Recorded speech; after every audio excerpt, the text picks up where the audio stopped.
Entre l'amour et la haine, il n'y a qu'un pas. Bonjour à tous, j'espère que vous allez bien.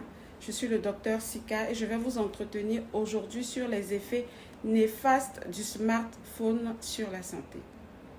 Au fil des années, le smartphone est devenu un outil incontournable. Vraiment, c'est un bijou qui nous accompagne quotidiennement, quoi que nous fassions, de jour comme de nuit. On ne va pas se mentir, le smartphone nous facilite la vie. Achat en ligne, paiement de factures, ce petit bijou-là nous permet de nous sentir plus proches des personnes qui sont vraiment loin.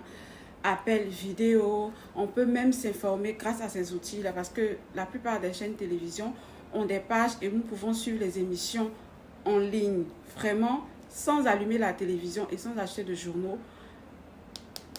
Le smartphone nous permet d'être à jour. Mais vous connaissez l'adage qui dit que tout excès nuit.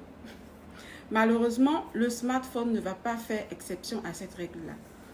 Utilisé avec excès, le smartphone peut devenir notre pire cauchemar. L'usage excessif du smartphone peut engendrer de nombreux problèmes de santé, notamment des troubles du sommeil et les insomnies, une baisse de la vision, de nombreuses douleurs musculaires dues aux mauvaises postures, des troubles métaboliques, notamment la prise de poids due à la baisse des activités physiques, la dépression et d'autres effets néfastes sur le cerveau. Si vous avez l'habitude de vous exposer à votre écran de téléphone le soir dans le lit, en attendant de plonger dans les bras de Morphée, sachez que vous commettez une erreur monumentale. Parce que l'écran de votre téléphone produit une lumière qui est appelée la lumière bleue. Et cette lumière bleue vous maintient en éveil et baisse la production de l'hormone du sommeil appelée la mélatonine.